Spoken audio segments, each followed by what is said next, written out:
Welcome to The New Next, a podcast that addresses current events and how they will impact the future. Co-hosted by the inquisitive public speaking champion, Mike McVeigh, and energy, economics, and technology expert, Matt Jensen. Join us as we explore all things energy, economic, tech, and political, and how they will affect our future. Let's move to outside the U.S. for a little bit.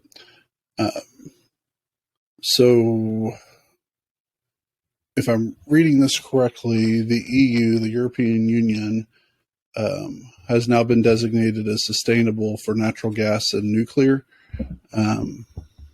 First of all, what does that mean? And then, what are some of the reasons why this is the case? Yeah, so I saw that Greta Thunberg was really upset about this. But say that again. Greta Thunberg, she was really upset. Yeah, Greta about Thunberg. Who's that? Yeah, but no, who is that? Oh, it's that the child activist.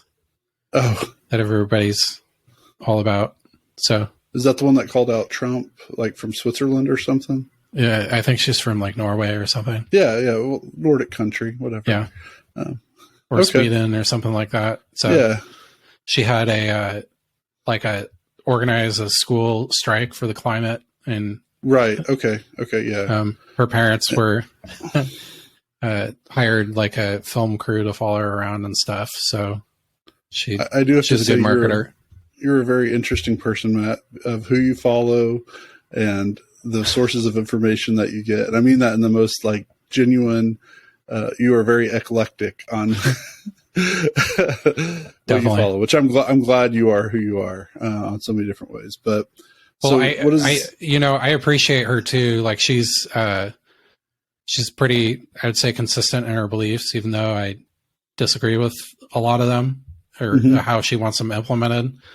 It's just nice to see people consistent in 2022 when they're in influential roles in the world. So, yeah, that's kind of my thoughts on Greta. All right. But here's our 2-minute blog for that. Yeah. So what is it? What is natural gas and nuclear being designated as sustainable by the European Union? What does it actually mean? So they have a lot of like funding vehicles in the EU, and they've, for the last like 10 plus years, they've been really going after, like Germany, for instance, who dominates a lot of the policy in the EU, has really been going after green energy, so wind and solar, and with mixed results. But they're in in the same process, they've been really heavily reliant on natural gas imports from Germany. So right. France, like we've talked about previously, has a much larger nuclear power capabilities than Germany, for instance. But, things kind of happen, right? And, Germany's using a lot more coal these days than they were. And they've realized that their dream of lowering emissions is, I think, hampered by not incorporating natural gas and nuclear. So natural gas, even if it's like a bridge fuel, there's not a robust hydrogen production system in there to really use that as kind of a replacement for natural gas right now by doing green hydrogen through I can't speak, but using electricity and water to basically make hydrogen. So that's not fully scalable right now. There's not a lot of good solutions. So, they need energy, and there's all these kind of like what I assume, I haven't read this directly, but there's been a lot of money that's been put in these basically funds for the EU to invest in sustainable energy, which was wind and solar. And now they've extended that to nuclear gas and nuclear, because although these are both technically fossil fuels, or fossil fuel and mineral fuel, it's a lot better than using coal. And I don't like using coal either. There's a huge need, especially for Germany, but a lot of these countries, to build LNG import terminals. And that money just doesn't come out of thin air. So I have a feeling that they're going to tap some of these funding vehicles to build out their infrastructure to import gas from the U.S. and other places, maybe Qatar and stuff like that.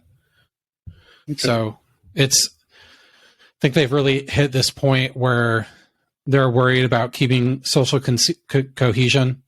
Like if the goal is lowering carbon emissions, that's not going to work if you just are absolutist on wind and solar, and you all get voted out of office because people can't afford paying, $3,000 or $4,000 more a year for energy, right? Just to heat their homes.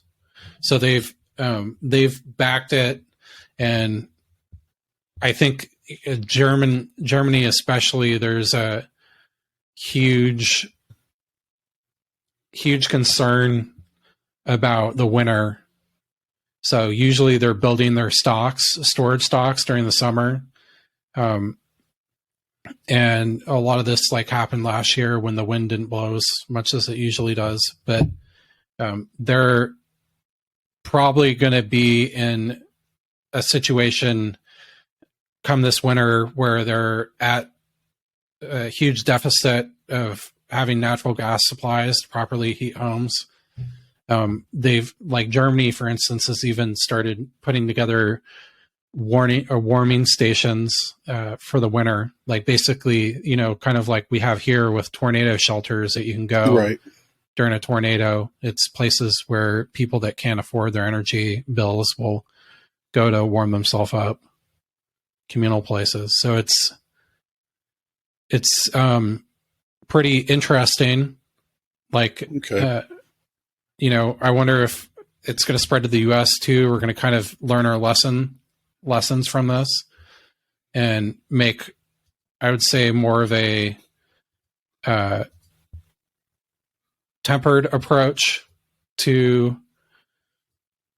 the energy transition than we're doing now. I guess it would depend on how well we're able to hold our nuclear beer. We're not always good at learning lessons from other countries' experiences. So. What? We like to learn them firsthand. If you would like to learn more about the New Next podcast, find us at thenewnextpodcast.com, where you can suggest a topic you would like for us to cover. If you enjoyed what you heard, share the podcast, tell a friend about it, or rate us with 5 stars.